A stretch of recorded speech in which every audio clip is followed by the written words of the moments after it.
Pretty sure that Death Knight plus Mosquito is the most damage you can get on Dracula on the final phase.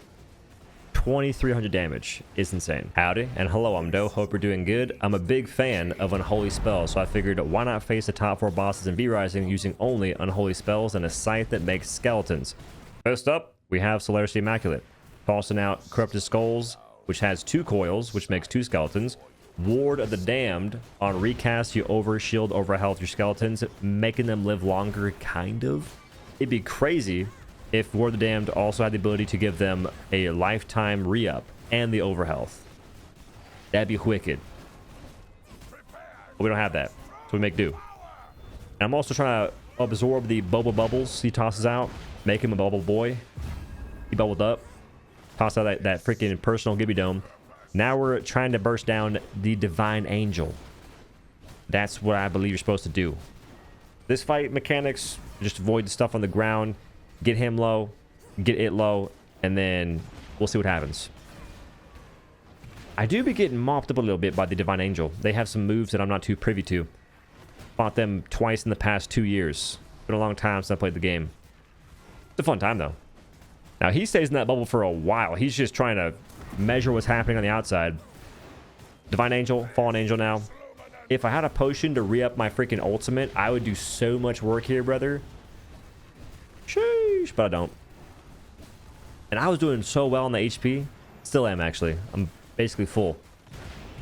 He hit himself. I'll go over more on the jewels at the end, and the build, and a pseudo tier list for how easy it was to do this on the bosses. Well, we slurped him off. No, diddy. Next boss, Dracula. Order is not going to be linear. I just like this fight a lot. Drop down. Now, if you're intelligent, you break these vases and structures. Me?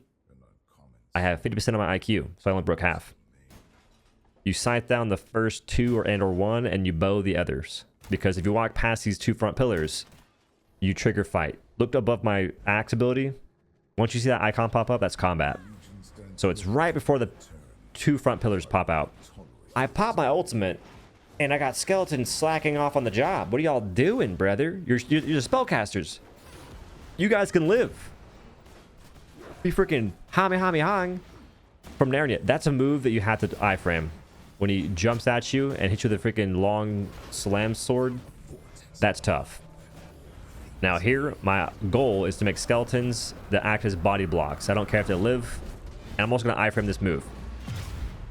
This is a very easy iframe. When he does this with both his hands and grasps the handle of the sword, he's going to slam it down. And that's when you dodge. And all you have to do is avoid the enclosing ring and you're fine. And that's to get more damage in. Ideally, I should be hitting these bats with the Corrupted Skulls to spawn skeletons and also heal. Why not? There, iframe away. For sure. Don't try and hesitate too much. And what I've learned, which you'll see more as the other bosses happen, you can dodge a lot of stuff by just walking. Just walking, even if he's targeting you. I know right now he's targeting skeletons, but just by walking. This move in particular, you want to just walk away. And as your wolf forms towards you, you hit him with Corrupted Skull, and ideally spawn Death Knight behind him, so he doesn't one-shot it instantaneously. Same deal here. We're sticking in, we're doing damage. I should be using the Scythe's first ability, which is the Q swing around you, to absorb skeletons and increase spell power. I'd go from 65.9 to 78 something. If I have my ultimate before this phase happens, I pop it before he says king. This is what it means to be king. Pop it before that. Otherwise, you don't get as much damage in. And this build will show you that based on the boss's moveset, that it determines your damage, something fierce. Because he'll do moves that will one-shot your skeletons. He'll do moves that will make your skeletons get off 1,000 damage, as seen as such in the first fight. Or the first start of the video. And sometimes he just jumps away. Your skeletons are running after him, wasting their duration. Unfortunately. That move right there, I will not move away from if I have skeletons already formed in front of him. Because they'll be doing some body blockage. As they're doing right now, they're making him just stay in place. But they absorbed all that. They formed a line and saved my life. When I first fought this boss, this move freaked me out. I made sure to have counters, as in shields, because I was afraid of it. Until I learned you can just walk away. You can just slowly walk sideways if you're far enough away, and you will never get hit. Ever. If you do this correctly, you'll never get hit. Ain't that wild? And that opens up the window for a bunch of stuff. And I have no movement speed either, I'm pretty sure. That's the move that you have to iframe. It will hit you. It's got a massive radius. He's quick with it. Be careful. He's lost in the sauce yet again. Up. Third phase time. The build still works here, but I recommend swapping out Death Knight for Bone Explosion if you have the jewel that lets you keep skeletons alive if they get hit by it, refreshing their full lifetime and whatnot. It's freaking good here. Make a whole army. But I didn't do that, so instead I have Death Knight and Corrupted Skulls. Later on, I will show what that looks like, though. I might timestamp it, we'll see. But here I'm just tossing out Corrupted Skulls. I should be dashing and attacking and making mages at the same time, and trying to make sure that I have an even coating of skeletons attacking these gamers. If I had the Corpse Explosion, I'd be keeping, or Bone Explosion, whatever it's called, I would be keeping my skeletons alive, and they would just be running trains on the villagers. They probably wouldn't be doing that for sponsor's sake. They would just be doing damage, and if the enemies spawn close as they are right here, it'd be huge. I should be dashing through stuff, keep it alive a bit longer. I ain't doing that. And please do not use your ultimate. There's no need. I'm doing just fine, not even playing it as often as I could, not using my scythe abilities as I should, and it was just fine. Do not pop ult. Now, in a perfect world, I could use Bone or Corpse Explosion, keep my skeletons alive if I had it, but you don't have enough time. This process takes a while. You could be swapping your skills when doing this, though. And this is where Mosquitoes and Death Knights would go nuts. And be spamming Death Knights. They live for so long, and they do so much damage. I also pop ult right after I commit the Zuck. Once the young Zuckerberg's done, you pop ult and then start spamming stuff. I think damage-wise, it would go Death Knight spam into your Scythe second ability, and then popping Skulls if your Death Knight's on cooldown. That'd be the optimal damage. I don't know if swinging here makes any sense, but maybe it would. But if you had the Mosquitoes and Death Knight, you just keep spamming those over and over and over again, and you have so much going on, especially if your Mosquitoes have good jewels. I'm okay with this damage. I didn't go for any world records or nothing with the Unholy stuff, because A, why would you? It's not going to be the fastest overall. But man, Unholy spells are really fun. And I'm spinning like goodbye. Later on in the video, I'm reviewing an African net sponge. You should definitely check that out. Hashtag not sponsored. Just want to mention that real quick. I'll be buying random stuff. When I get money, I don't really buy stuff that's vain. I buy things for quality of life. Keeping all this. Even though I'm talking about some random nonsense. It's called peak editing. Google it. I didn't like how fast he killed my ultimate, so I went ahead and killed it faster. Swapping out Ward of the Dam for Corpse Explosion. We pop ult after casting a few spells, putting skeletons on the boss so it won't fly away or charge me. Big brain. Damage dealt right there? Not quite sure. I need to measure it. Got a crack skull in the kitchen. I'll get that later. It's for creatine, actually. And I can't keep those guys alive. Maybe Ward the Dam to overshield, but then I can't keep them alive longer. On Corpse Explosion, we have damage, we have double hit, and we have the ability to give our skeletons life. Pretty nice. Just casting spells. I'm not worried about not taking damage because this dude is always in the air. You have to take your moments of opportunity, your moves, the best you can. You see burbs, you kill burbs. Toss out stuff because they will just keep populating like rabbits in a sock. That's not a saying. That's not a saying at all. Is it a saying? It's a saying. Wherever it lands, luckily it landed near me. You toss out damage. And it could have done a freaking double flap where it's in the air and never to be seen again for the next 5 minutes, but instead it did the Nova on the ground. Dash right there wasn't ideal. Just keep pumping. Like freaking GME. Thank the Lord it did that move. It jumps back. I missed the Nova, but I toss a freaking Hail Mary. Dead. I took a long time to kill this guy faster. I killed him even faster than this. I didn't record it. I was so mad. A damn the Firstborn, who's always teeter-tottering between being the hardest fight for me and a fight that I'm pretty decent at. It really depends on the time of day, honestly, and the weather outside. Is it misty or moist? Never quite know. But he rolls my skeletons. I know that for sure. One-shots them with a bunch of moves. His counter, these attacks, stomp. It's kind of rude. And the skeletons will hit his counter, and they will hurt you in the process.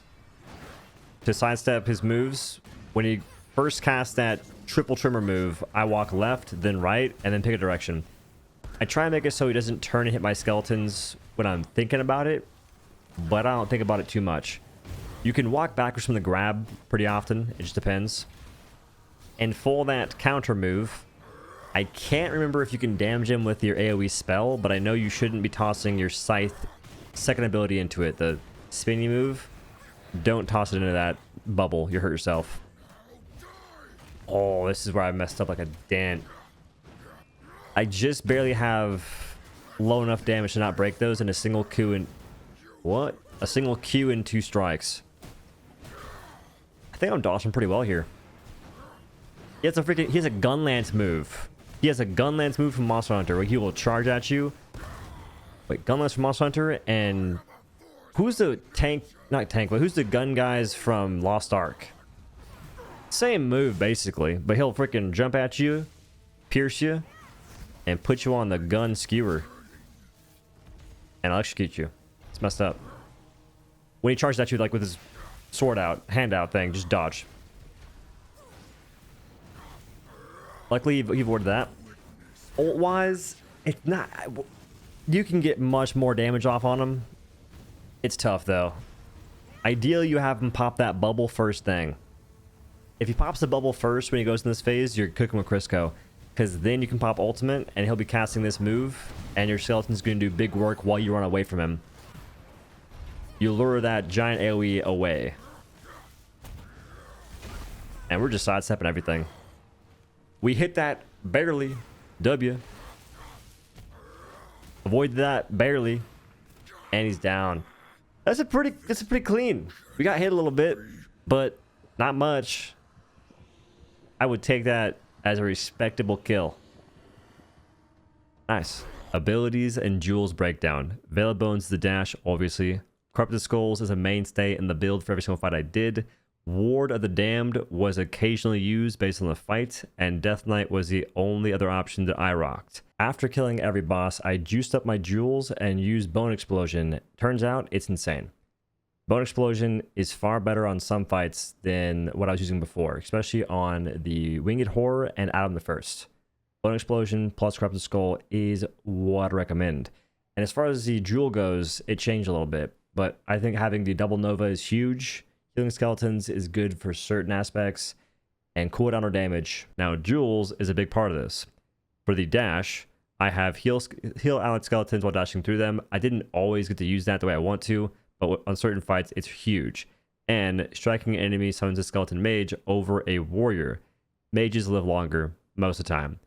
Corrupted Skulls. The most important thing here is launching 2 spiraling projectiles that each can hit. That summons 2 skeletons instead of 1. For Ward of the Damned, I like the idea of having the ability to shield skeletons. And on the first fight I did, that was monumental, letting them live things that otherwise wouldn't. And increasing their damage was kind of cool too. Also, chance to summon skeletons, they tend to live longer. Now, Death Knight, this one, I think I messed up a little bit. Damage is good, obviously, for all these. Summons a skeleton mage after Death Knight dies.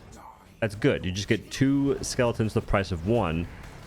But I don't know if having the Death Knight live longer makes any sense, because it means that you won't usually get that mage to be summoned. Because I'm pretty sure the mage only gets to be summoned if the Death Knight lives long enough. So I think that was a throw on my part. I'd rather have it just be the Death Knight has full HP, but the lifetime is lower. That makes more sense. For the ultimate, I could have been using the Volatile Arachnid. That may have been better on certain fights, because skeletons are getting mollywomped a lot. But it's more fun using skeletons and seeing a whole horde of undead gamers. I really do hope they make Unholy spells more fun. It feels like they're holding back because of PvP in this game, and it kind of is lackluster, man. To expand on that, Unholy spells are insanely fun, but I'm fairly certain that Death Knight for sure can't be healed by your dash if you have the jewel, or Corpse Explosion if you have the jewel, because of PvP.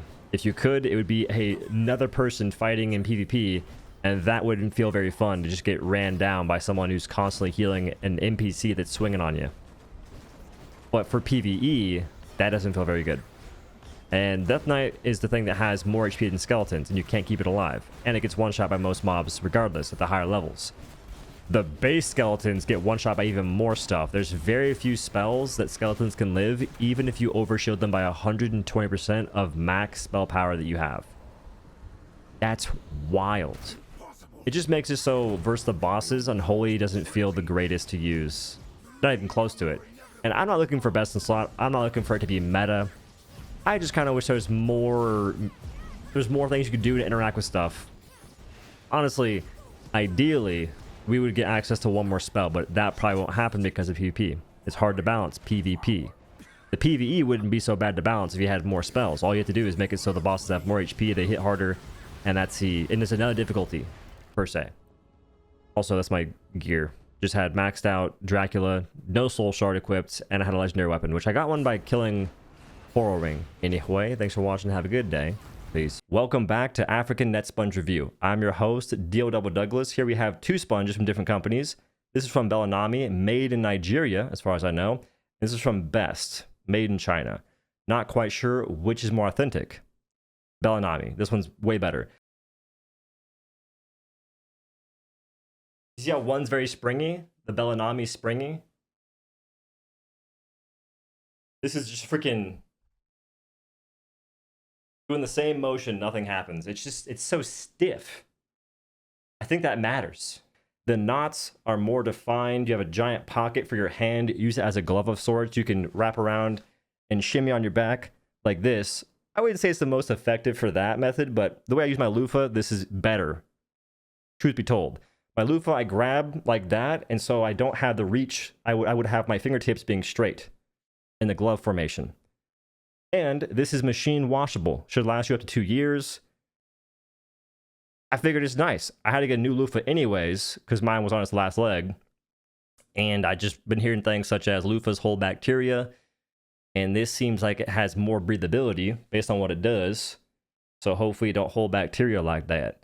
I've tried other things. There's a silver infused rubber silicone thing I tried, didn't like it one bit. This, only used it once. I liked it. And for $10, that's not bad at all. Do not get the one from Best. This, no. Bellanami has the good African net sponge as far as I've tested. Only tried two. There could be a better one, but I like this so far. So yeah, that's my review. Thanks for watching. Have a good day. Peace. Comes in this bag. Small little Ziploc. Thing is 45 inches, they say. I guess if you undo the knots. I'm not sure if you're supposed to, and I just haven't. I probably won't undo the knot.